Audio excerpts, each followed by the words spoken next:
He was found dead, naked in the woods, at just 6 years old. His life hadn't been a fortunate one, and now his end was anything but ordinary. It all began in 1994, and for years his case remained a mystery. But justice finally arrived at the door in 2023. Now, his soul can finally rest in peace. He was full of energy and smiles, living in a house that wasn't very happy. Rikki tried to make the best of things, playing with his toys and looking after his younger sisters. He was a bright spot in a dark place.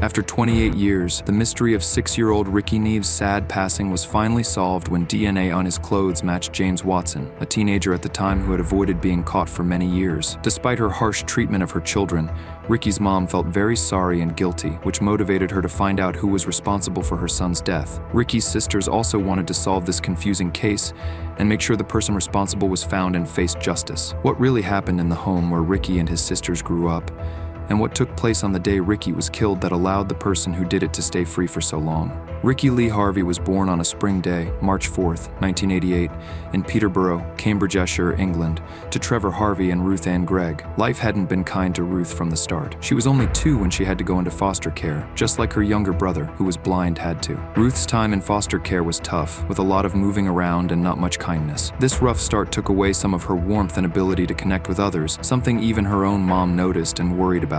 Then, things got even harder for Ruth when she lost her parents in a really sad way. They decided they couldn't go on and ended their lives together. Suddenly, Ruth was all alone, having to figure out life without the people who should have been her biggest supporters. When Ruth was 16, her life intersected with Trevor Harvey's. They settled in Cambridgeshire and soon welcomed their daughter, Rebecca Maria Harvey, in 1986. Rikki came into the picture 2 years later, but the family's shared moments were fleeting. Trevor and Ruth parted ways when Rikki was just a toddler of 3. Fate wasn't finished with Ruth yet, as Rikki Neave soon walked into her life. The pair married, embracing a new beginning with the birth of their daughter, Rikki Neave. The family then made the move to the Welland estate in Peterborough in 1992, a decision that marked a new chapter. It was then that Ruth decided Rikki should carry Dean's surname, becoming Rikki Neave. The family grew once more with the arrival of another daughter, Sheridan Neave, adding more warmth to their household. The Neave family's home was in Red Mile Walk, a tough part of the Welland estate known for trouble with crime and drugs. In this challenging environment, Dean Neave was caught up in drug dealing, and Ruth battled with addiction, leading to tough times for the family. Money that should have gone for food and clothes often disappeared into drugs, leaving Rikki and his sisters to fend for themselves. Despite being so young, Rikki stepped up big time. He became the hero for his sisters, finding food when there was none and making sure they stayed clean and cared for. Dean wasn't around much, and Ruth, struggling with her own issues, wrongly blamed Rikki for Dean's absence. Her frustration turned into anger towards Rikki, and she treated him very badly, even writing to Dean about hurting him and wanting to harm him more. She thought Rikki was laughing at her, which made her even angrier at him. In the neighborhood, kids playing outside seemed normal, but nobody knew the horror that happened inside Rikki's home. Ruth, their mom, was really mean to them. She would hurt them with cigarettes and say really mean things. She even wrote idiot on their heads and wouldn't let them wash it off. The kids had to stand for a long time while Ruth hit them. They were so hungry, but she made them buy drugs instead of food. Once, she hung Rikki from a bridge, and another time, she made him swallow soap. When he could hardly breathe, he told her, "I love you, Mommy." She was also really harsh with Rikki's sisters, sometimes even choking them or hitting them so hard with a brush that it broke. They were locked up without clothes in dirty rooms. The kids tried to show the neighbors something was wrong, but no one really saw the signs. Social services knew something was up because Ruth said scary things about hurting Rikki. He got a little break when they took him away for a bit, but when he came back, nothing changed. Even though the signs of them being hurt were obvious, Ruth's stories somehow got her off the hook. Rikki's sister got taken away to a safer place, but Rikki had to stay. Sometimes, their granddad would take Rikki to his house for a while, giving him a break from all the bad stuff. But every time he went back home, it was like nothing had changed, and the mean treatment started all over again.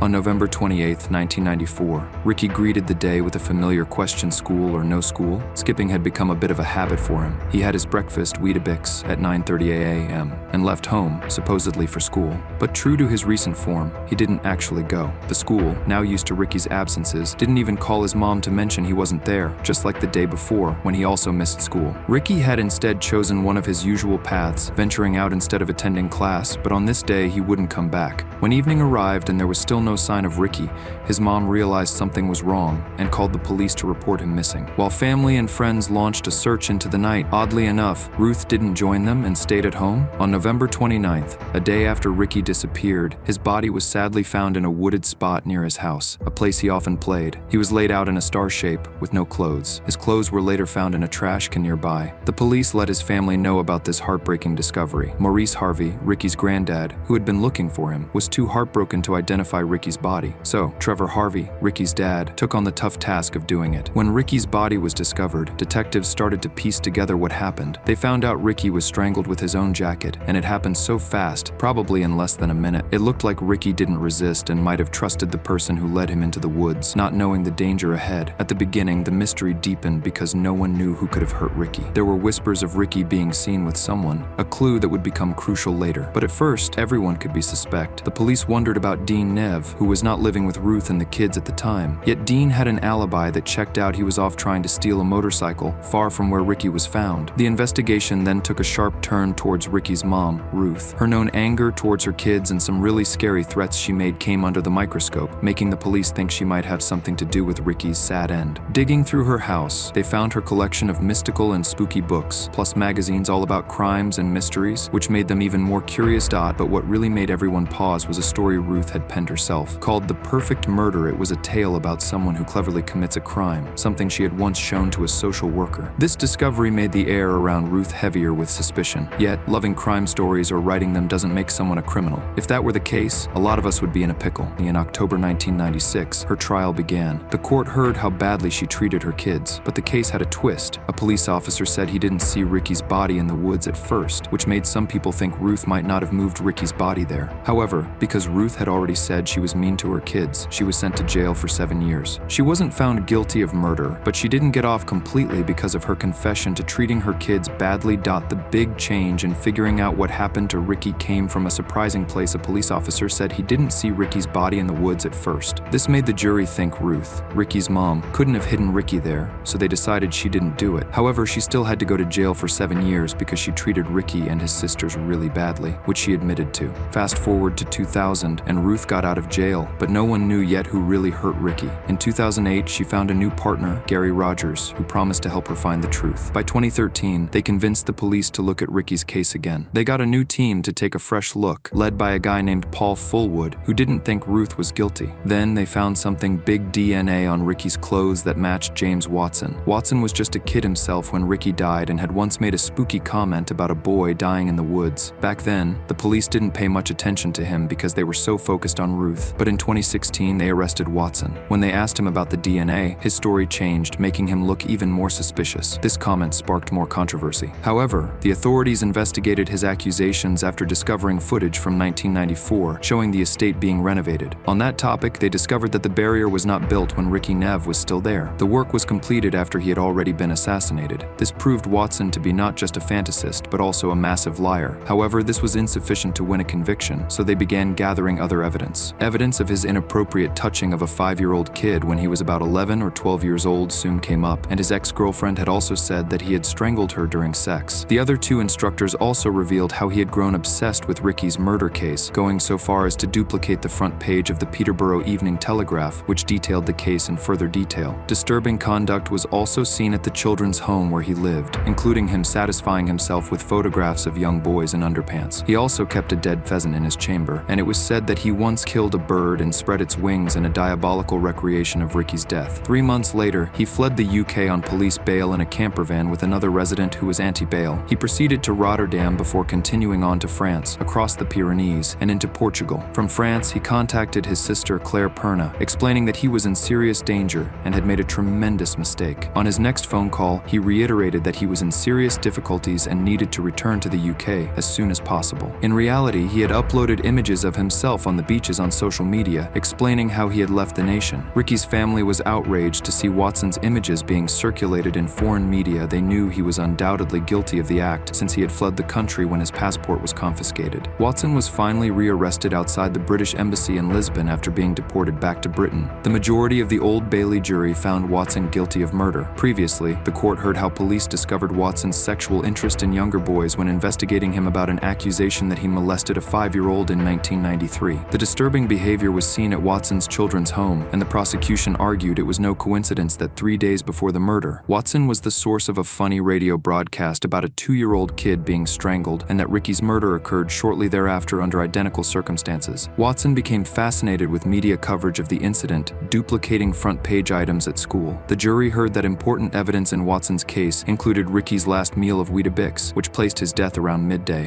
When he was spotted playing with Watson, it implied Rikki had been slain shortly after going to the woods with Watson to play. Watson's legal team blamed Rikki's mother, but she denied all participation. Following a trial at London's Old Bailey from January 18th to April 21st, 2022, Rikki's muddy Clark shoes further indicated that his walk into the woods was a one-way trip and not a case of being murdered by the mother and the body being dragged into the forest, ruling out that accusation. On June 24th, 2022, James Watson, then 41 years old, was found guilty of Rikki Neave's murder. Mrs. Justice McGowan sentenced him to life in prison with a minimum of 15 years. When calculating the punishment, the judge took into account Watson's age at the time of Rikki's death. Watson was given permission to file an appeal of his conviction in June 2023. Watson's attorney said before the appeals court that the murderer's DNA could not have been retrieved from a large enough portion of the evidence that had been lost or destroyed over the years, depriving Watson of a fair trial. If a comprehensive investigation had been conducted into the official police records of 6 alleged sexual assaults on minors in the Welland estate in the 3 years before Rikki's death, this case would have been resolved much sooner. The claim that he touched a 5-year-old on record may have been a vital lead for the police in identifying the offender if the allegations had been investigated further. The investigation's deficiencies are just one more in this case's long litany of flaws. The killer was finally apprehended, which gave the family a sense of closure and allowed them to move on with their lives while cherishing the memory of the little boy Rikki, who was back in 1994. For Rikki's sisters, who had never imagined they would see justice for their beloved brother. Forever regarded as a strong and compassionate youngster, Rikki Neave was also a loving and caring brother. Even though he was young,